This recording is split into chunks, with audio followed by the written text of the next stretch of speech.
सलाम दोस्तों, आप सुन रहे हैं वॉइस ऑफ उर्दू का एक और एक्सक्लूसिव इन्वेस्टिगेटिव पॉडकास्ट। पिछले वीडियो में हमने बात की थी कि ईरान ने अपना supreme leader ayatollah Syed Khamenei के बेटे मुज्तबा खमेनी को ईरान का सुप्रीम लीडर डिक्लेयर किया है। उन्होंने अपना पैगाम प्रेस टीवी के जरिए लोगों तक पहुंचाया है। हाँ, और ये सच में बहुत ही हैरान करने वाला डेवलपमेंट है अगर हम ग्राउंड रियलिटी को देखें तो। बिल्कुल, मतलब तसव्वुर करें, एक ऐसा इंसान जो अभी हाल ही में अपनी ही बाप, अपनी बीवी, अपनी बहन और लगभग पूरे खानदान के जनाजे पढ़कर उठा हो। सही बात है, एक बहुत ही गहरे सदमे का माहौल है वहाँ। वाकई, और अगले ही पल उस इंसान के कांधों पर एक ऐसे देश की कमान डाल दी जाए जो एक बहुत बड़ी ग्लोबल जंग के बिल्कुल दहाने पर खड़ा हुआ है। हम बात कर रहे हैं ईरान के नए सुप्रीम लीडर मुज्तबा खमेनी की। सच कहूँ तो आज का मुद्दा किसी आम खबर जैसा नहीं है। नहीं, बिल्कुल नहीं, ये हकीकत है। लेकिन सुनने में किसी हॉलीवुड थ्रिलर मूवी की तरह लगती है, जहां दुख, ताकत, बदला और गद्दारी सब एक साथ चल रहे हैं। हाँ, सब कुछ आपस में उलझा हुआ है। तो आज हम दो बहुत ही संगीन पहलुओं के अंदर जाएंगे।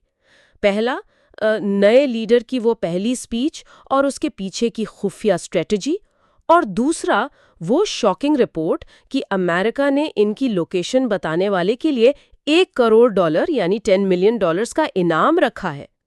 इस पूरे मुद्दे की गहराई में उतरने से पहले मुझे लगता है एक बुनियादी उसूल तय करना जरूरी है हमारे लिए। हाँ, बिल्कुल, बताइए। देखें, बिना किसी मुल्क, चाहे वो अमेरिका हो, इजराइल हो या ईरान हो, बिना उनकी हिमायत किए अगर हम स्ट्रिक्टली उन रिपोर्ट्स और स्टेटमेंट्स पर गौर करें तो तस्वीर कुछ और ही दिखती है। सही, हमारा मकसद यहाँ किसी को सही या गलत साबित करना नहीं है। एग्जैक्टली। हम सिर्फ फैक्ट्स और जियोपॉलिटिक्स को समझने की कोशिश करेंगे ताकि पता चले कि इस बड़ी शतरंज की बाजी में आखिर हो क्या रहा है। तो शुरुआत करते हैं उस पहली पब्लिक अपीयरेंस से। जब प्रेस टीवी पर मुज्तबा खामनेई का पहला खिताब आया तो उसने पूरी दुनिया के एनालिस्ट का ध्यान खींचा। हाँ, और उसमें एक बहुत ही अजीब बात थी। बिल्कुल, एक अजीब और दिलचस्प बात जो उन्होंने कही वो ये थी कि उन्हें खुद इस बात का पता मीडिया के जरिए चला कि असेंबली ऑफ एक्सपर्ट्स ने उन्हें नया सुप्रीम लीडर चुन लिया है। जो कि सुनने में थोड़ा अजीब लगता है ना? मतलब देश का सबसे बड़ा ऐलान, और जिसे चुना गया है उसको आम जनता की तरह टीवी से पता चल रहा है। ये थोड़ा हजम नहीं होता। इसको समझने के लिए पहले ये जानना होगा कि असेंबली ऑफ एक्सपर्ट्स आखिर भला क्या है। ये 88 टॉप इस्लामिक स्कॉलर्स की एक ऐसी काउंसिल होती है जिसके पास ईरान के ऐवान में सबसे बड़ी ताकत होती है। यानी सुप्रीम लीडर को चुनने और हटाने की ताकत। सही। तो जब मुज्तबा खमेनी ये कहते हैं कि उन्हें मीडिया से खबर मिली, तो ये असल में एक बहुत ही गहरी साइकोलॉजिकल और पॉलिटिकल मैसेजिंग है। अच्छा, वो कैसे? देखें, हिस्ट्री में जब भी कोई बेटा अपने बाप की जगह ऐसी बड़ी कुर्सी पर बैठता है तो उस पे नेपोटिज्म या परिवारवाद के इल्जाम लगते हैं। हाँ, ये तो दुनिया भर में होता है, लोग सवाल उठाते हैं। बिल्कुल। तो आम जनता की तरह खबर मिलने का जिक्र करके वो दरअसल खुद को एक आम ईरानी नागरिक के बराबर खड़ा कर रहे हैं। ओह अच्छा, यानी वो दिखाना चाहते हैं कि वो सत्ता के भूखे नहीं थे। एग्जैक्टली। उन्होंने पावर छीनी नहीं है, बल्कि ये एक बोझ है जो उनके कंधों पर डाला गया है। और इस बोझ को उन्होंने खुलकर माना भी अपनी स्पीच में। हाँ, उन्होंने इसको बहुत हैवी वर्ड दिया। सही। उन्होंने कहा कि इमाम खुमैनी और आयतुल्ला अली खामैनी जैसी शख्सियत की जगह लेना एक डॉन्टिंग टास्क, यानी बहुत भारी और मुश्किल काम है। लेकिन स्पीच का जो हिस्सा सबसे ज्यादा रूह को झंझोड़ देने वाला था वो था उनका जाती दर्द। वाकई वो बहुत इमोशनल मोमेंट था। सोर्सेस के मुताबिक उन्होंने खुलेआम बताया कि हाल ही में जो यूएस इजरायली हमले हुए उसमें उन्होंने ना सिर्फ अपने वालिद को खोया बल्कि अपनी बीवी, बहन, भांजी और बहनोई को भी खो दिया है। ये कोई छोटी बात नहीं है। एक आम इंसान ऐसे सदमे के बाद शायद घर से बाहर निकलने के काबिल ना रहे। बिल्कुल, और यही वजह है कि ये स्पीच इतनी अहम हो जाती है। देखें, एक लीडर का आमतौर पर एक मजबूत पत्थर जैसा इमेज बनाया जाता है जिसे कोई दुख नहीं होता या जो कमजोर नहीं पड़ता। हाँ, एक सुपरमैन वाली इमेज होती है। सही। लेकिन यहाँ नेता अपना सबसे बड़ा वल्नरेबिलिटी, अपना सबसे गहरा जख्म खोलकर जनता के सामने रख रहा है। वो अपने जाती नुकसान को आम लोगों के दुख के साथ जोड़ रहे हैं। यानी वो उन सभी फैमिलीज को दिलासा दे रहे थे जिन्होंने इस कॉन्फ्लिक्ट में अपने करीबी खोए हैं। एग्जैक्टली ये अप्रोच नेशनल यूनिटी या कौमी एकता को एक नए लेवल पर ले जाती है। नेता का मैसेज क्लियर है कि मेरा दर्द और आपका दर्द अलग नहीं है।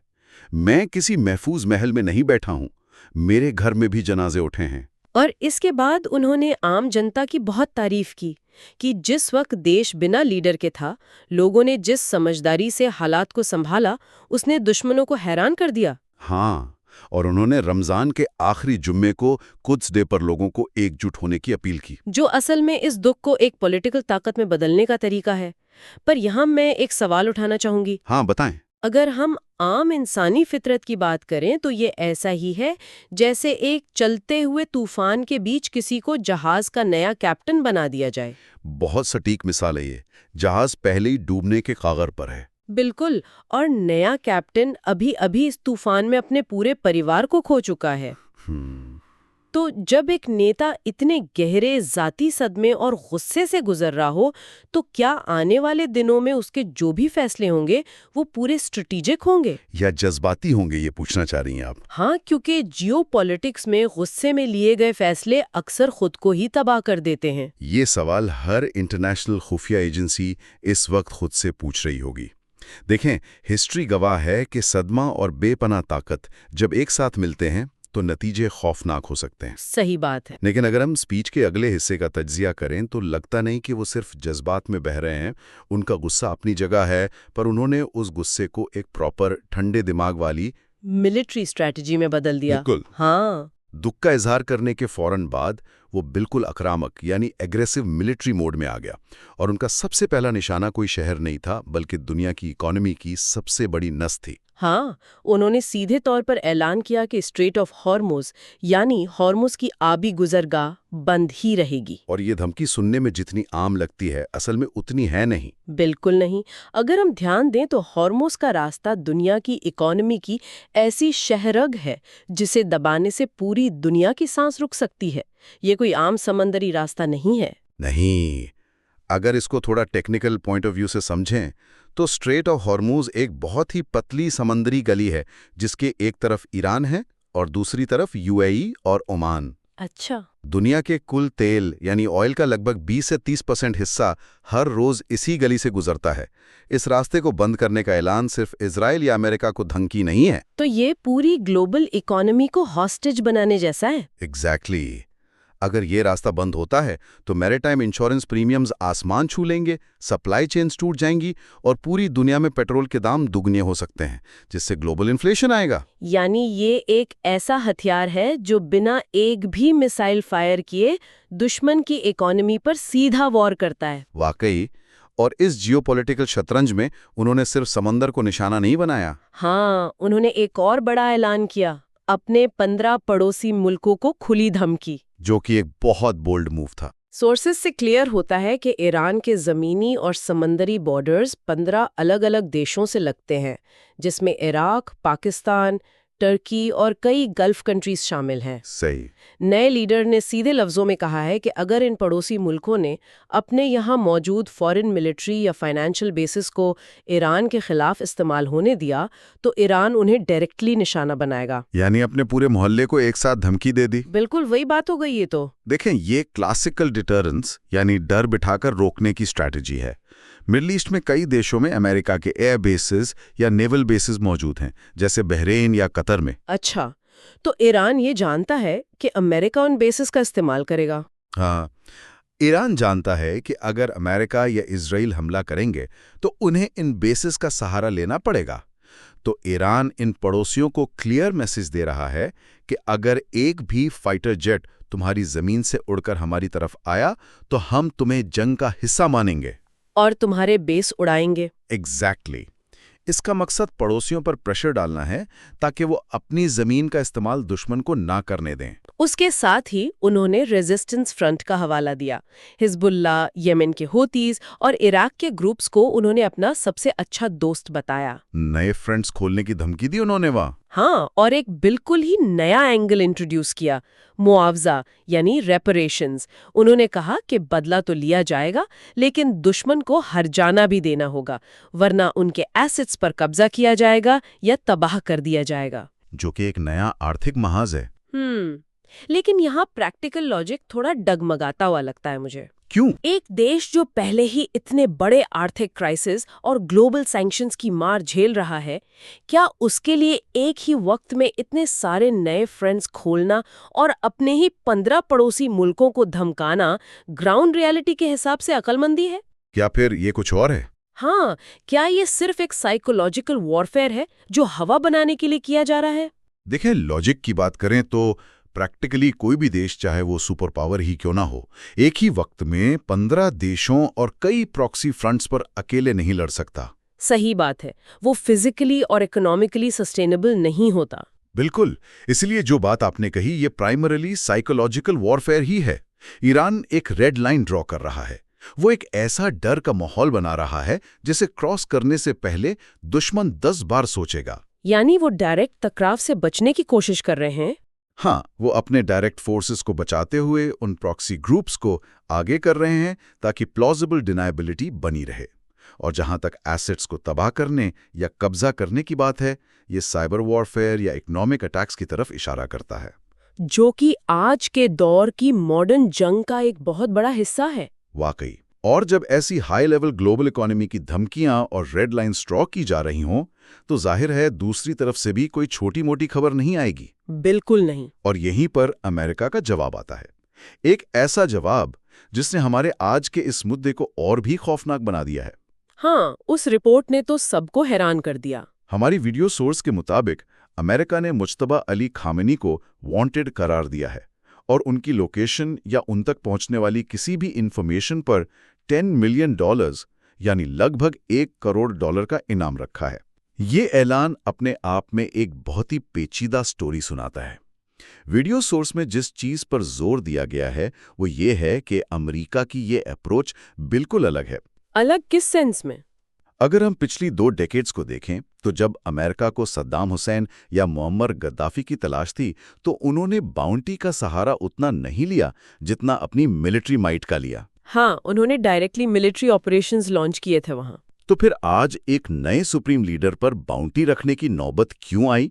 सोर्स का दावा है कि ये दरअसल अमेरिका की एक खुफिया नाकामी यानी इंटेलिजेंस फेलियर को दर्शाता है। अच्छा, यानी उनकी टेक्नोलॉजी फेल हो रही है यहाँ? बिल्कुल।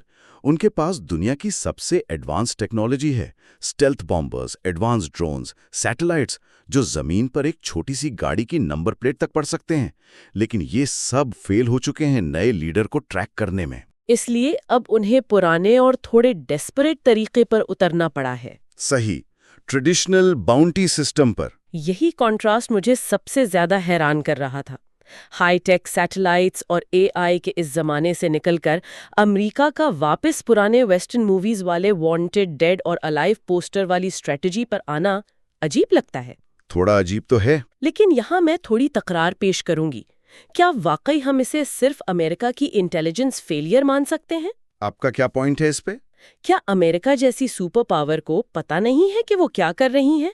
ये असल में ईरान की आवाम, वहां की मिलिट्री और लीगर के अपने इनर सर्कल के अंदर शक और डर पैदा करने का एक नया साइकोलॉजिकल हथियार भी तो हो सकता है। ये एक बहुत ही सटीक तज्जिया है आपका। इंटेलिजेंस की कमी एक रियलिटी हो सकती है उन अंडरग्राउंड बंकर्स की वजह से, लेकिन इसका जो साइकोलॉजिकल डैमेज है वो मिसाइल से कहीं ज्यादा गहरा होता है।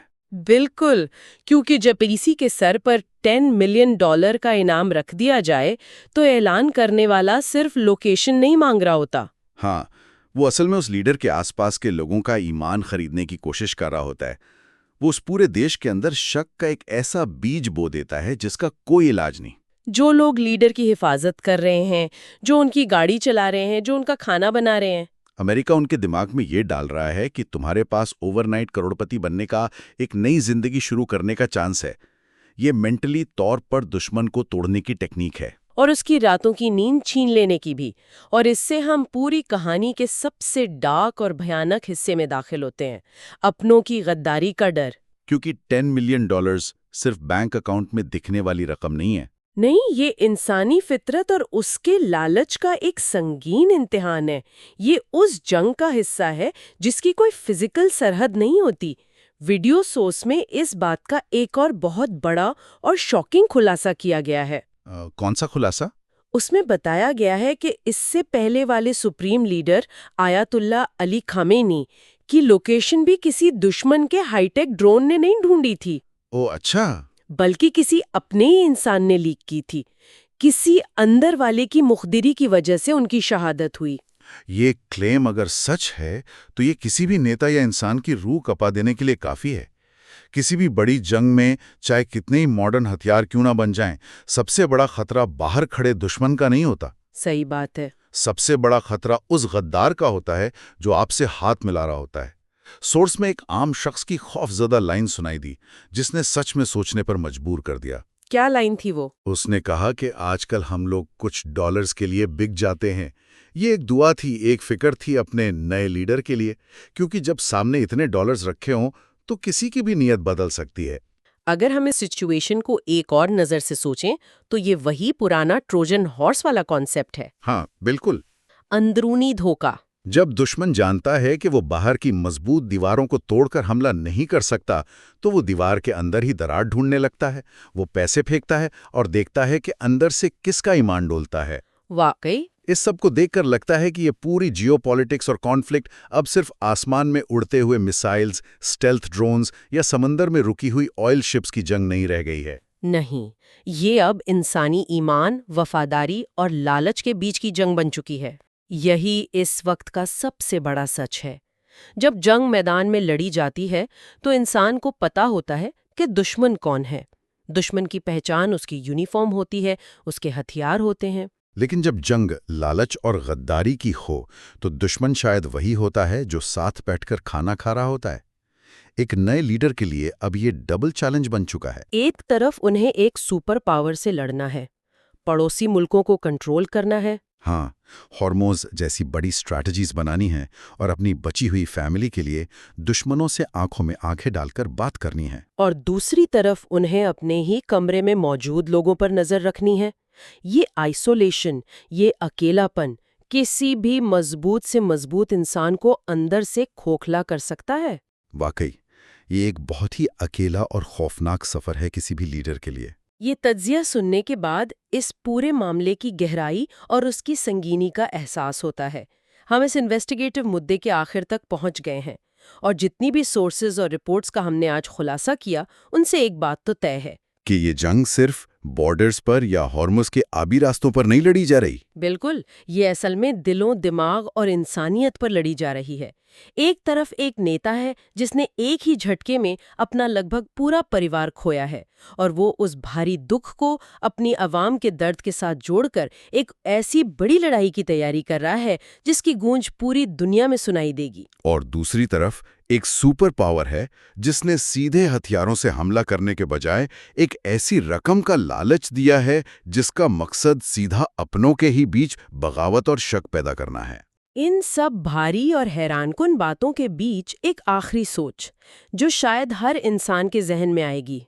जब वफादारी की कीमत $10 मिलियन लगा दी जाए तो किसी भी ताकतवर शख्सियत के लिए असल दुश्मन वो नहीं होता जो सरहद पार हथियार लेकर खड़ा है। सही कहा, बल्कि शायद असल दुश्मन वो होता है जो उसके बिल्कुल करीब, उसके कंधे से कंधा मिलाकर चल रहा हो। और ऐसी हालत में क्या कोई भी इंसान, चाहे वो कितना भी बड़ा लीडर क्यों ना हो, रात को चैन की नींद सो सकता है? Research has been done by Haider Hasan.